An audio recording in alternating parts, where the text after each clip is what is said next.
here's the irony of this place.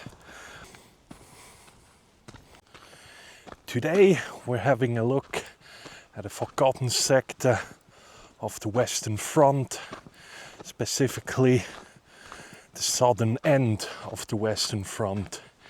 You probably remember my video on kilometer zero, and we're pretty close to said point.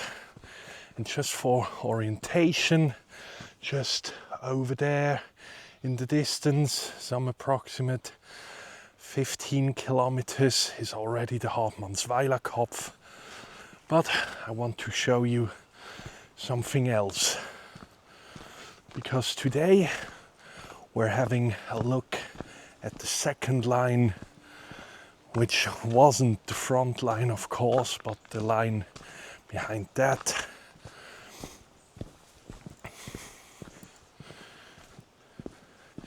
And to understand what led to that front line, we need to understand the history of Alsace-Lorraine, which I have already explained in my video on kilometer zero. But for everyone that's new here, I'm going to quickly repeat it. Until the 1700s, Alsace and Lorraine was a part of the German-speaking world throughout the Holy Roman Empire and so on, until somewhere in the 1700s France decided to annex it, basically, so it stayed with France.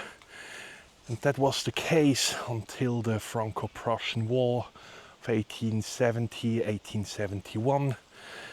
And after France was defeated in that war, the German Empire retook Alsace and Lorraine as the Reichsland Elsass-Lothringen, and it stayed with the German Empire until the end of World War I, because France always saw Alsace-Lorraine as stolen land and they desperately wanted it back. Just to make something clear, the war that happened here in Alsace, especially on the Hartmannsweiler Kopf, on the Linge Kopf, on the Buchenkopf, places that I've all covered, these battles took place on German ground. Nowadays it's France, of course. Back then it was the German Empire, and the Germans knew that France wanted its beloved Alsace and Lorraine back, so the front line stretched here along the border of the then German Empire and France until it reached the Swiss border, and that was the southern end of the Western Front. So with that being said, let's have a look at the first point of interest along that line that we're walking today.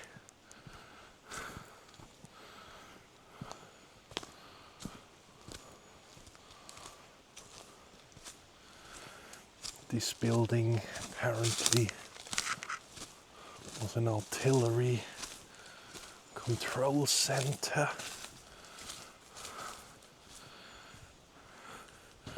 The sign here says artillery observation post.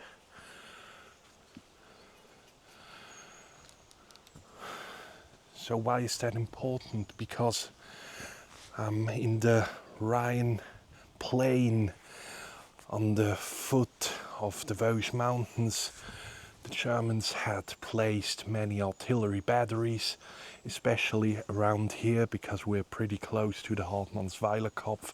So therefore they also fortified the second line, so to say, behind the front line, as a backup for the front line and especially the troops that were located there. So they had a pretty thorough defensive line installed, so if the French broke through, they could be pushed back pretty fast.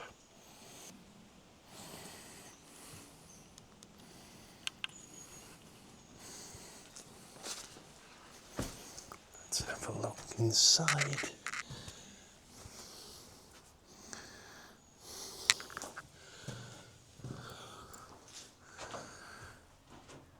As we know it from other battlefields, these typical concrete structures. But here we can also see that the walls were bricked. Door hinges still in place. Here we can see an embrasure to cover the entrance. Well, it's a pretty basic building, so to say.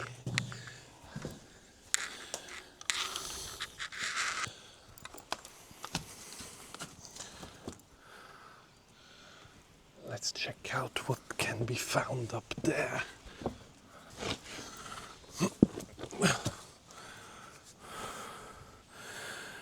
Now, I've made it up. That's some good 5 meters, and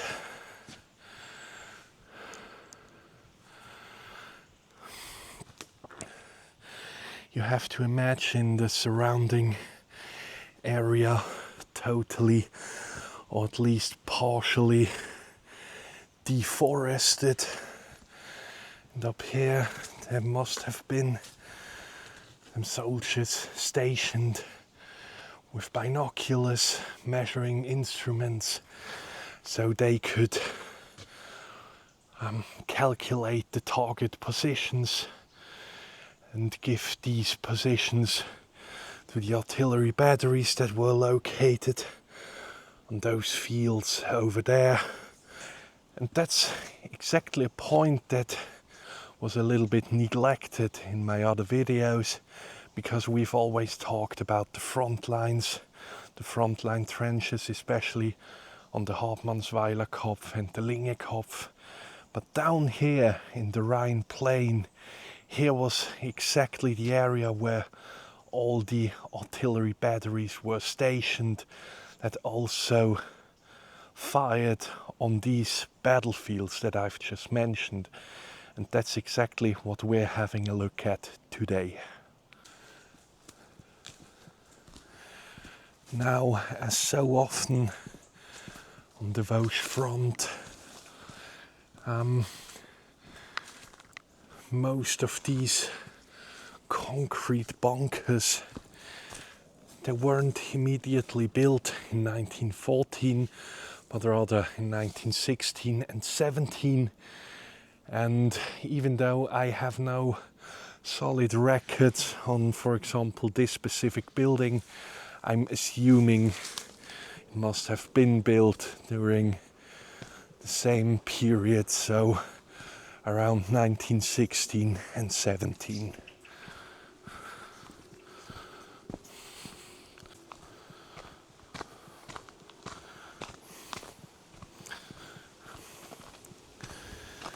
Straight in that direction over there is the city of Mulhouse.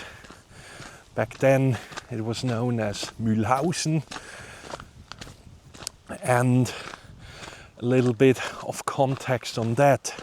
As soon as World War I broke out, or at least around September 1914, the French army pushed into southern Alsace and they took Mühlhausen in a matter of days. And well, the politicians and military staff in Paris, they already cheered, but way too early, because they couldn't hold Mühlhausen, and within 2 days it was retaken by the German army, who pushed the French back. That's where the front line basically stabilized, and where it more or less remained throughout the whole Great War. Now we can more or less see it.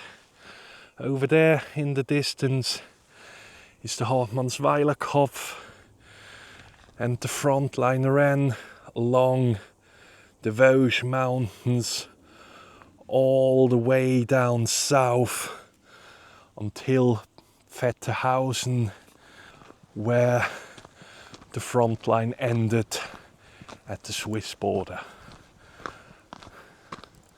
Where was the front line? Well, it was actually on the other side of the town from here, something around 2.5 kilometers away.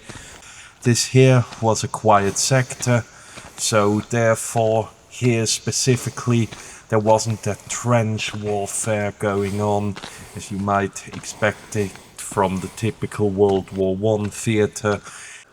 We don't really have solid numbers on how many soldiers were stationed here, but I think it's safe to say that it must have been a few hundred.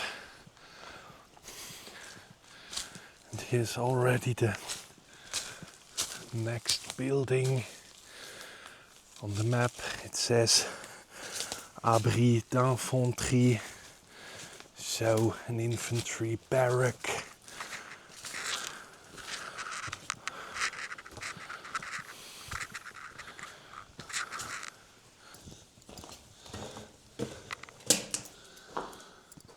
That's the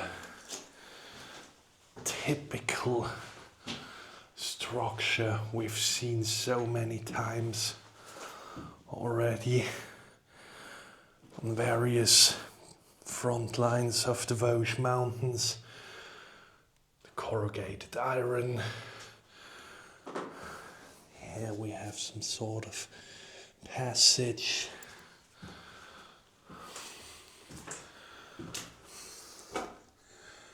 Might have been ventilation. Yeah, but this was the place where at least NCOs and or officers would have lived.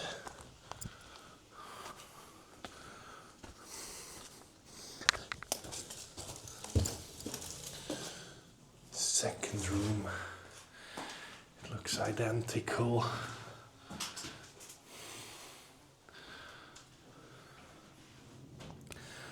But here once again it's striking at the amount of engineering that went into such, how should I say, marginal buildings. You can see the steel rebar sticking out of the concrete.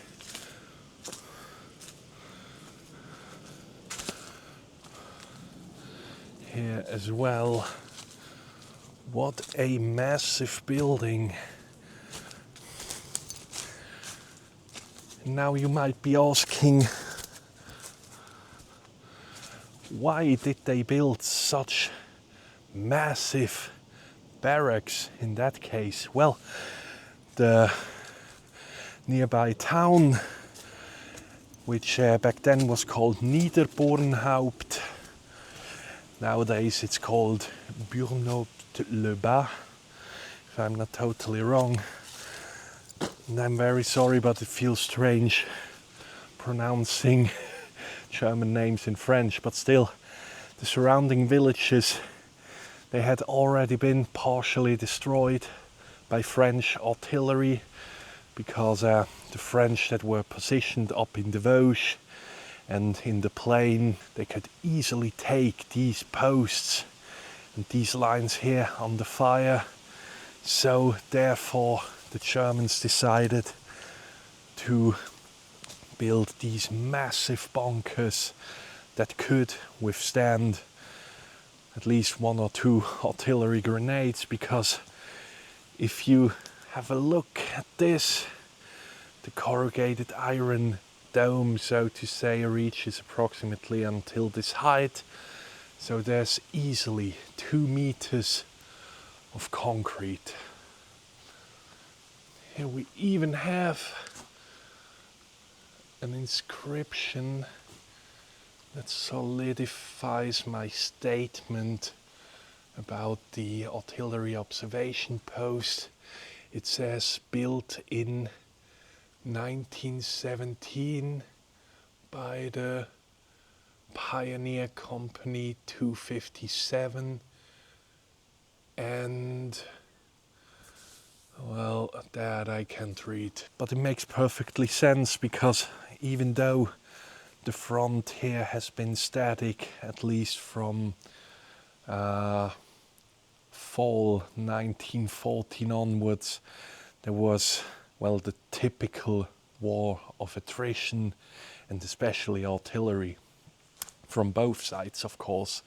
So the French pounded the Germans pounded the French with their artillery.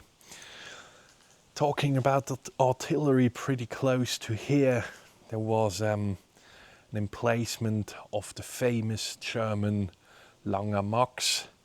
That's something that we're going to be having a look at sometime as well. In today's video, we're going to be focusing on the buildings of this second line mainly. But if you're interested in the history and what happened along the southern Alsace and Vosges front, I'll link you the video to kilometer 0 right up here.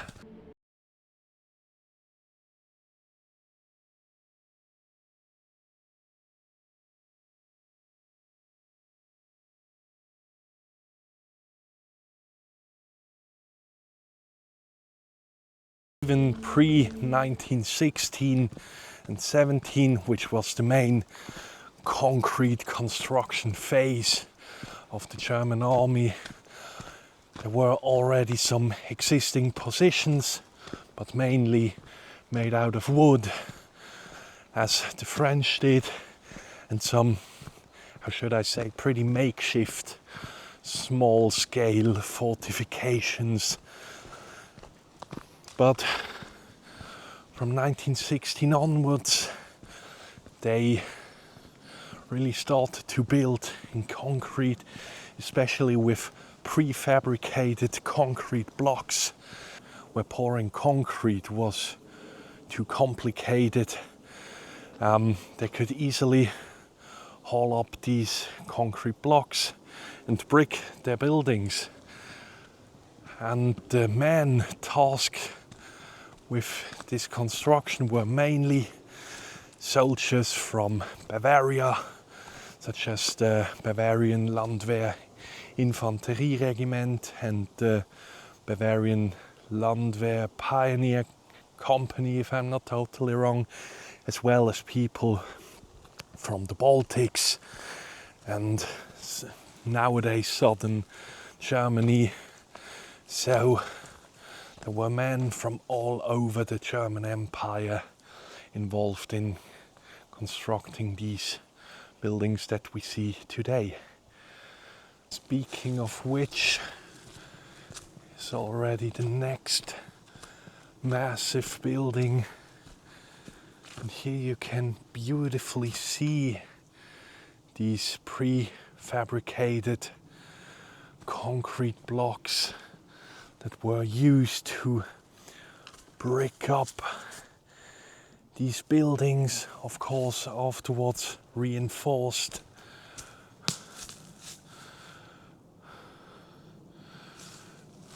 Let's have a look.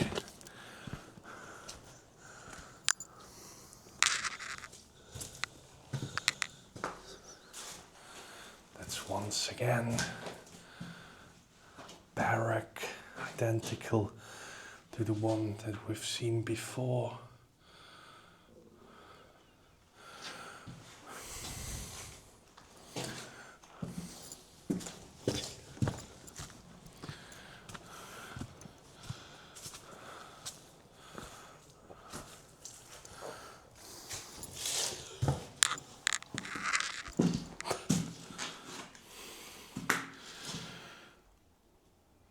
What's particularly sad about these, well, not so remote places there's usually lots of rubbish and graffitis all over the place. Sad. Such a lack of respect.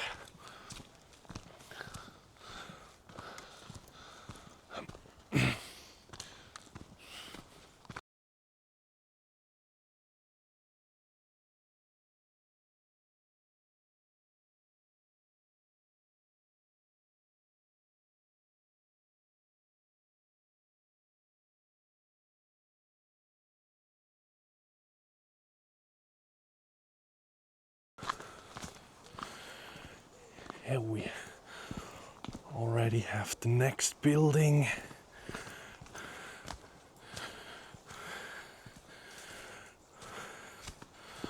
Or rather two.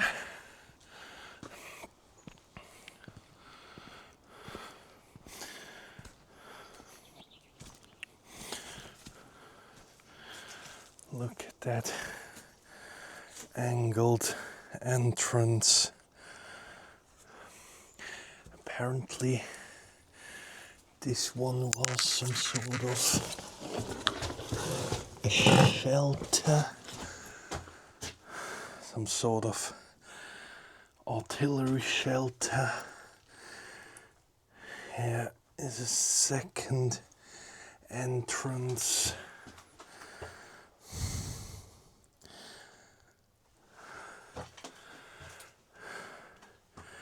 But look at that, how this main entrance here was constructed with that perfect 90-degree angle, so if a blast happened, the force would have been broken.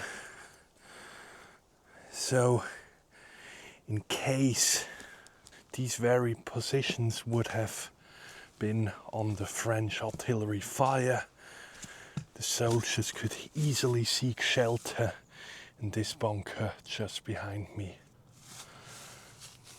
Here's, now that's a curious building.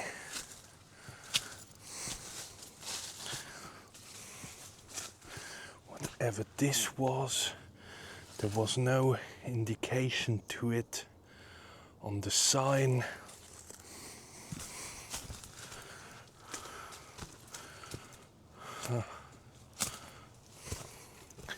Interesting.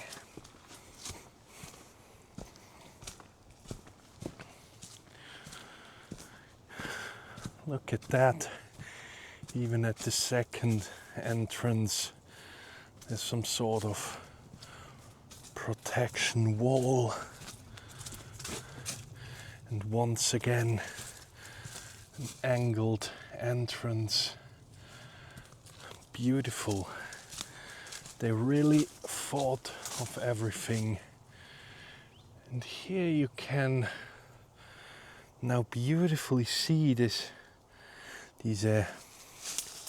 pre-manufactured concrete bricks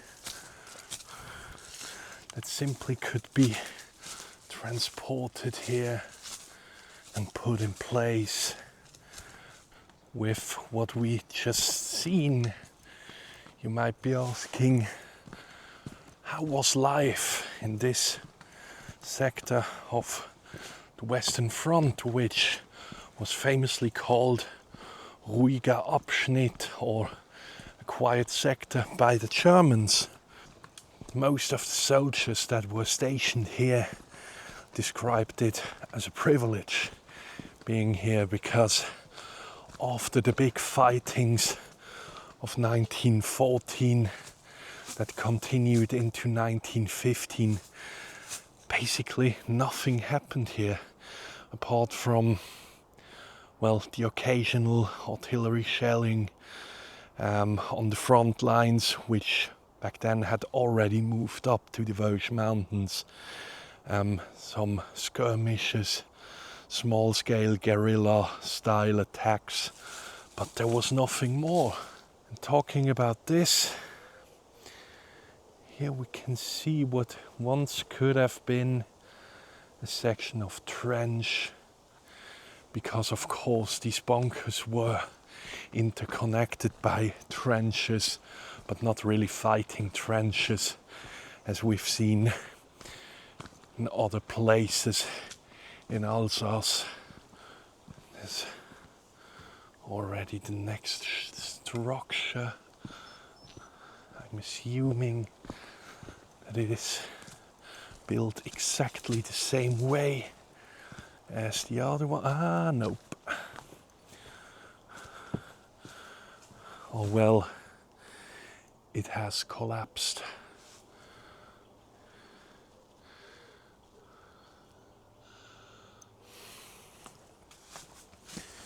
This is exactly what we typically see up in these hidden dugouts in the Vosges mountains. So, yeah, after more than 100 years, these constructions collapse.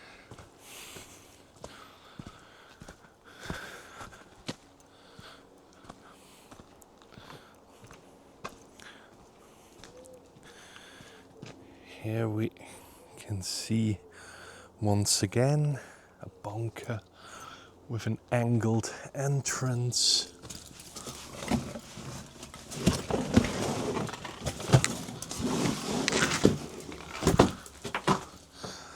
Well, yeah, it's full with mosquitoes.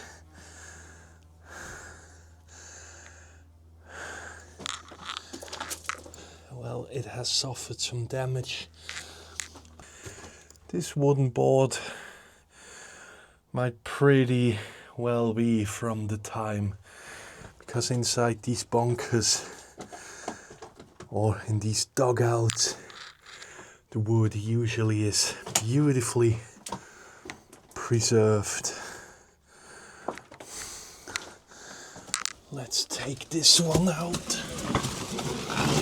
These buildings are simply marked as barracks. So this must have been the place where the soldiers, aside from work, spent their free time. To continue what I've talked about earlier, well, as I said, for the soldiers it was more or less a privilege being here. And even though the Germans didn't have a sort of rotation system like the French did with the Noria, the Germans also rotated their soldiers. So soldiers that had fought on the big theatres of the Western Front, like the Somme, Saint-Quentin, Verdun, they were exchanged to serve here, and for them this must have been sort of like a holiday.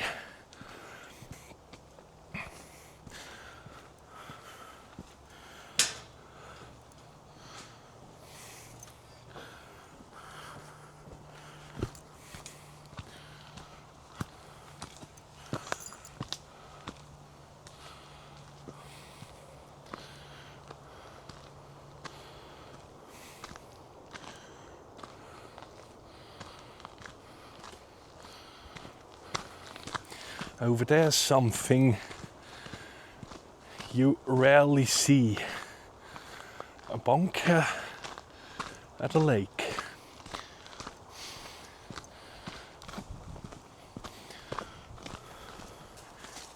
So since that pond with the bunker, which unfortunately was sealed, we've already made 2 kilometers, and now in total a good 6 kilometers, which equals close to 4 miles. And right now it's 35 degrees Celsius, so 95 Fahrenheit. It's brutally hot. And thank God that everything here is flat. It's unbelievable. By the way, I've been roaming this forest because there are some more positions, but the bad thing is that there's a creek, and even though everything is super dry, there's a big drought going on right now in Central and Southern Europe. So, but despite this creek still has a meter of water and it's flowing pretty rapidly, so no crossing, and sadly there's no bridge. But I'm quite certain that there's another way to those mentioned positions, because right now we're hiking along a marked trail, the bunker path. But I want to show you also the other stuff that can be seen around here. So this bunker apparently was a shooting range, something like that. It says Schießstand.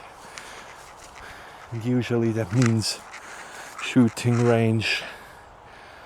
Here you can see they even used normal bricks, maybe also just for repair works. Or if I look at it right now, do you see how this has been filled in? Maybe there was an embrasure that has been shot by the farmers or whatnot.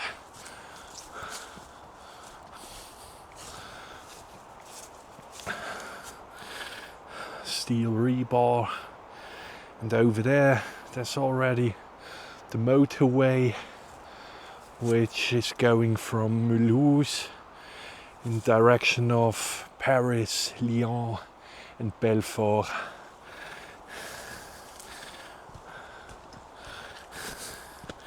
Now let's have a look. Now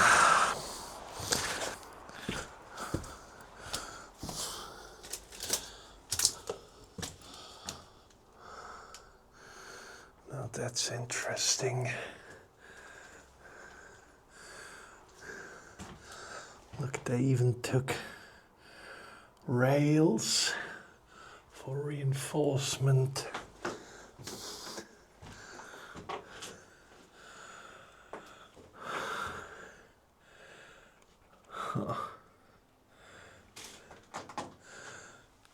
This is a curious construction.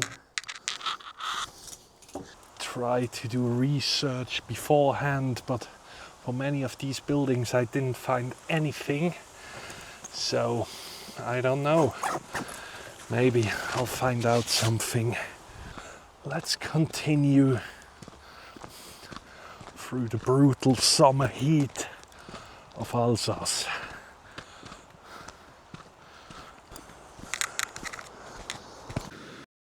Well, this is this creek I meant. These rocks over there look promising. Let's give it a shot.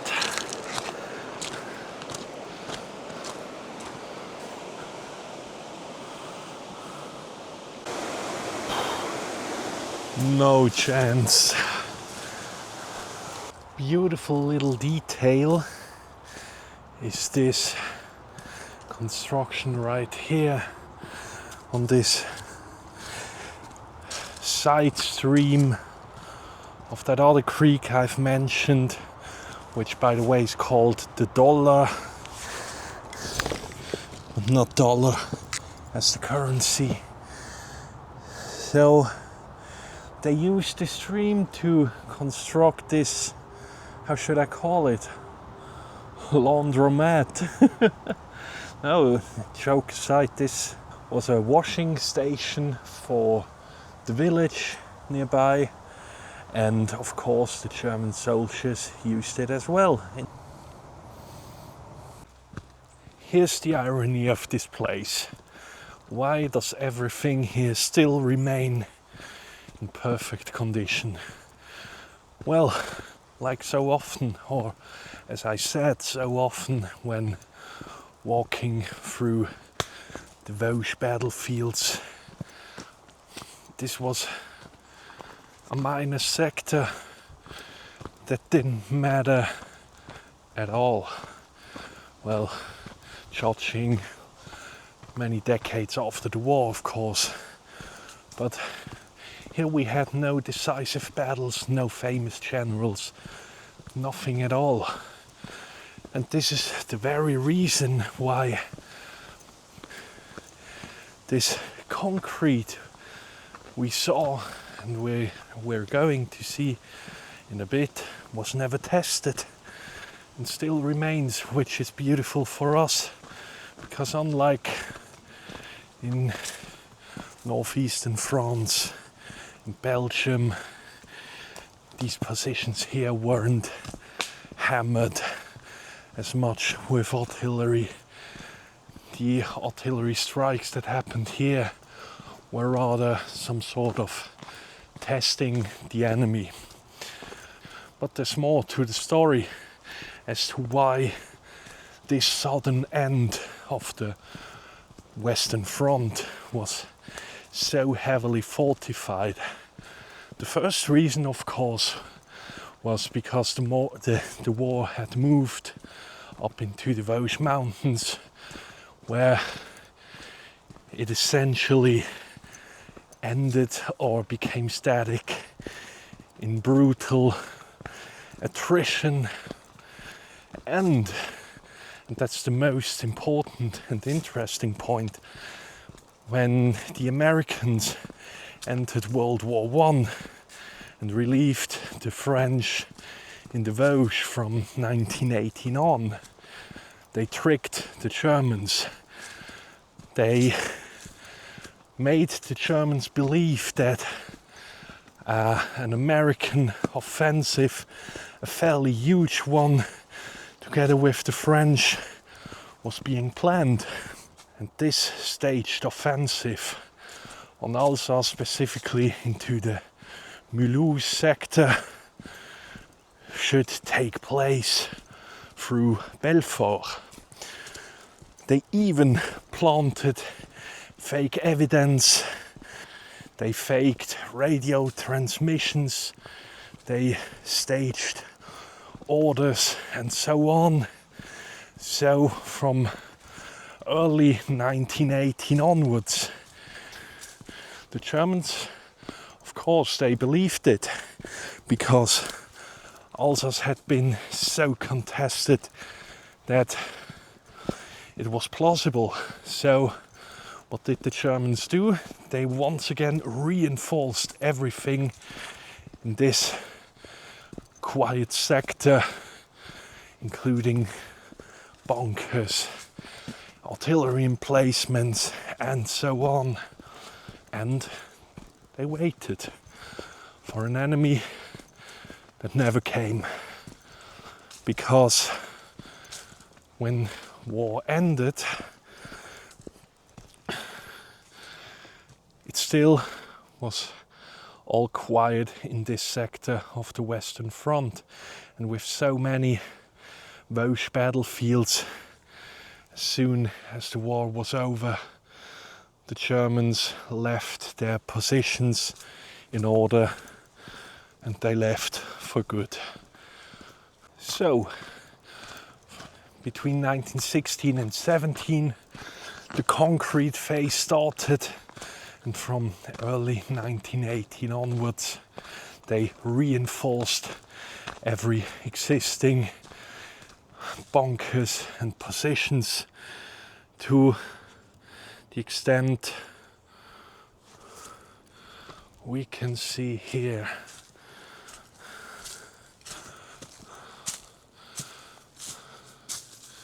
According to the map, this was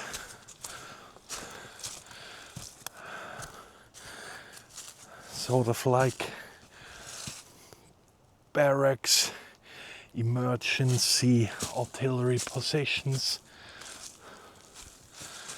And if you have a look at what remains here of concrete buildings, it's amazing. This building here, you can clearly see there would have been a roofing of corrugated iron, but it has been destroyed. But I highly doubt that this happened during World War I, although we don't know, but it's possible that it happened during or after World War II.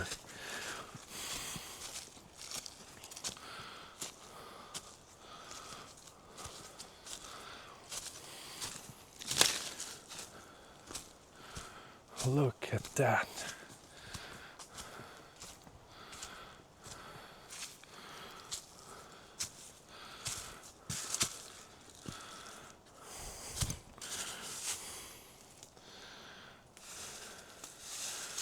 Now that's a beautiful piece. The Iron Cross with the W standing for the Kaiser Wilhelm or William.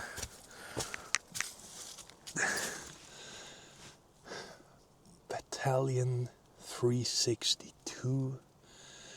There was once again an Iron Cross. Here's one as well.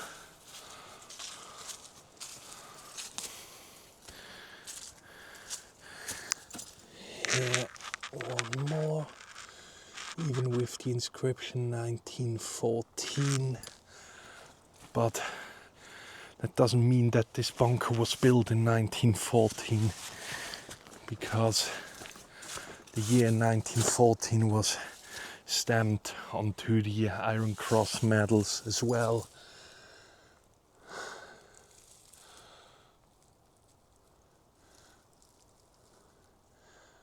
It's a pretty basic bunker. Back here it has collapsed, or it was blown up, because especially after World War II, when Alsace and Lorraine returned to France once again, many of the former fighters for the French resistance, they deliberately destroyed German buildings, whether they were from World War I or II, didn't matter, because of, well, obvious reasons, I would say.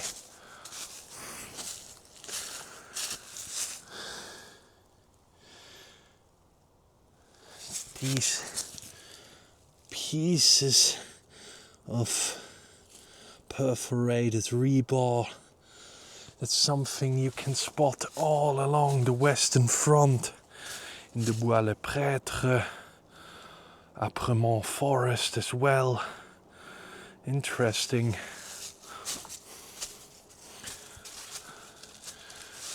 There's even some remaining pieces here as well.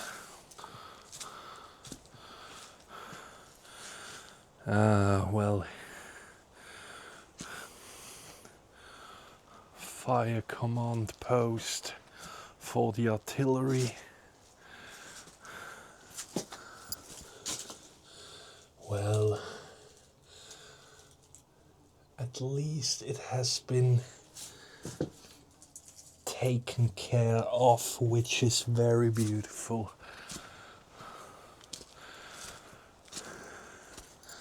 Look at this structure.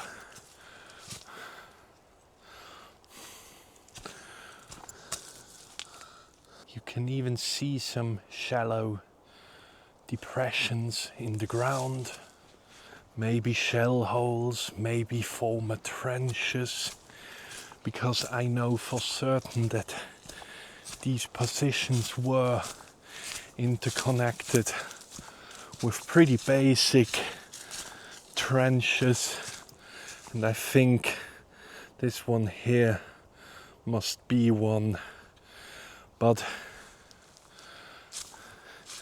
these trenches on the second lines were usually just dug into the earth, reinforced with timber and planks and so on, and that was it. Not that type of trench that we saw on the Hartmannsweiler Kopf or Linge Kopf, for example.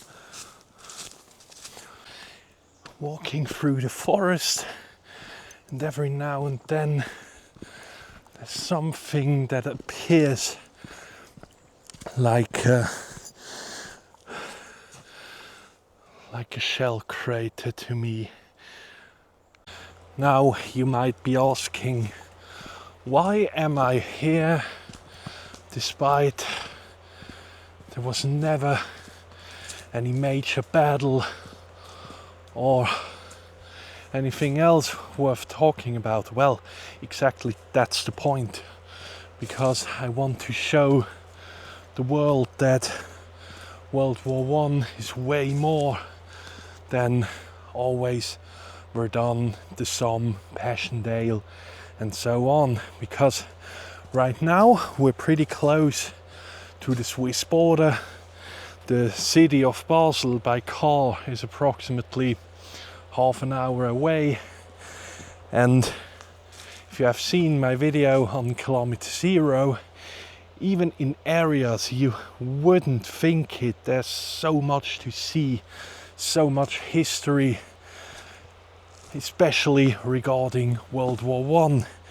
And that's why I think it's so important to also talk about these unknown places and positions where so many soldiers back then gave everything for their country, even though whether it was worth it or not, that's another thing, but still many people fought and died here. Therefore it's worth visiting these places and talking about them. Here's already the next bunker. The sign says artillery observation post. It looks, well, quite similar to the ones we've seen. It's approximately 2 by 2 meters, maybe some sort of storage or office, I don't know. Here are more structures. This could have been a shelter, maybe some sort of officer's quarter, but as you can see, it's totally destroyed.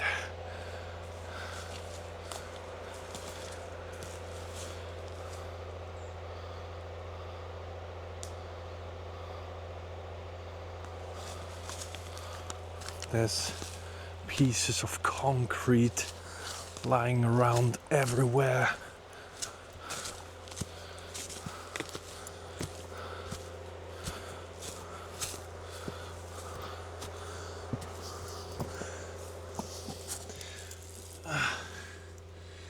And you know me, I won't go in here because there's simply no point in it.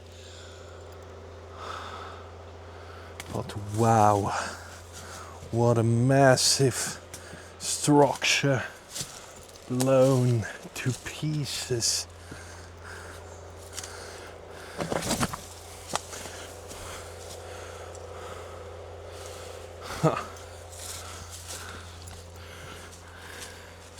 It's always quite impressive.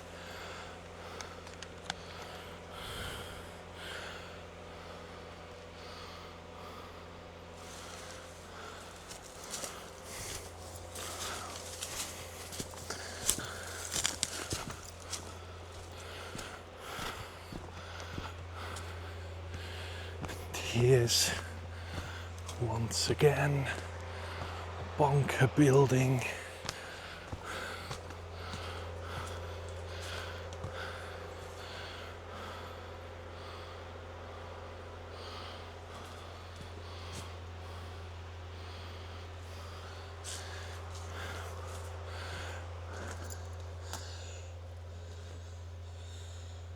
Interesting, but it really would make sense if it was an artillery observation post that they had offices, quarters and so on located exactly here.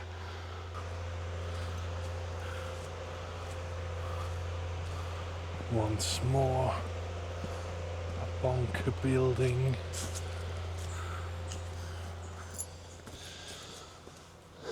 Exactly the same, even though the corrugated iron is starting to come off.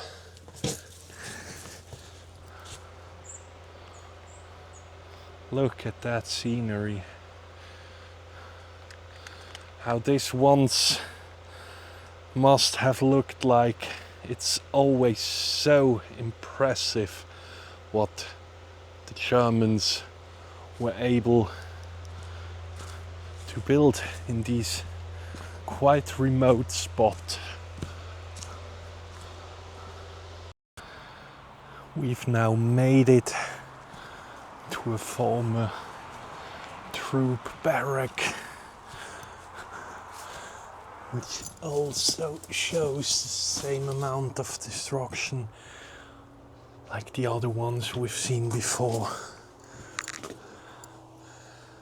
Well, this part of the building has been blown out, so it were most certainly destroyed using explosives.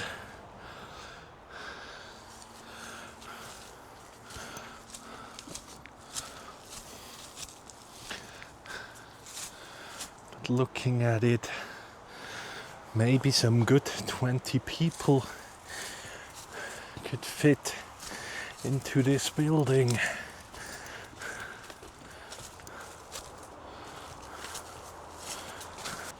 And here's the next one, apparently an artillery observation post, like the first bunker that we've seen on this journey.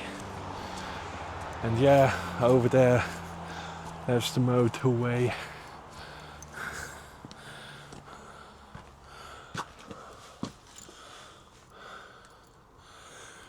So we got an embrasure here pointing to the west and one to northwest, exactly the direction a French attack would have come from.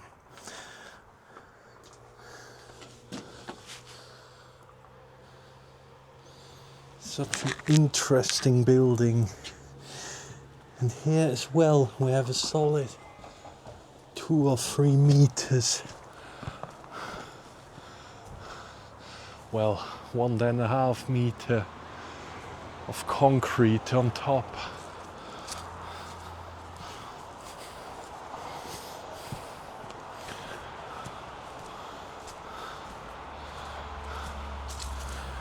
This is once again the artillery observation post. The ladder here is missing.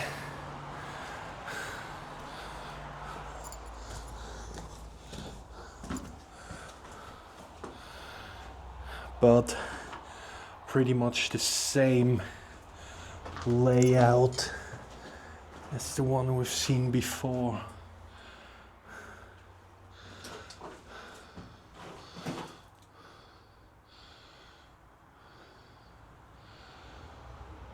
But it's impressive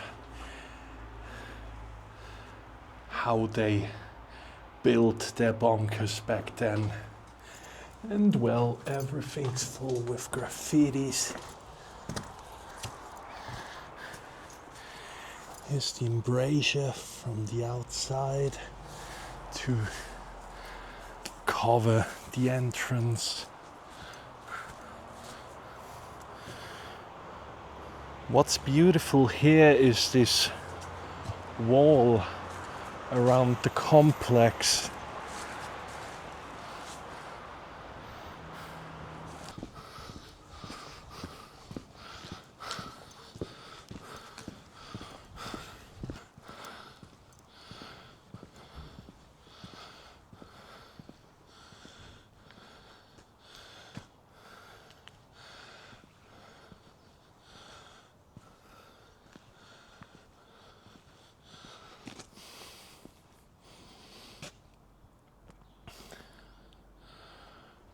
There probably isn't a better place to finish off such a video than in front of a village's church, because there are always memorials commemorating the villages fallen from World War I and II. Yeah, let's conclude this little trip after 13 kilometers and I'm totally exhausted. Well, all these positions that we've seen throughout this course, in the end, they were built for nothing. Because, as you probably know, after World War I, Alsace and Lorraine had to be given to France by the Treaty of Versailles. And, well, with that, Alsace and Lorraine once again switched nationalities, and the war that was being fought in this very area, it wasn't for anything, because the war was decided somewhere else, further up north along the Western Front. With that being said, thank you so much for watching. Have a wonderful week and see you. Bye.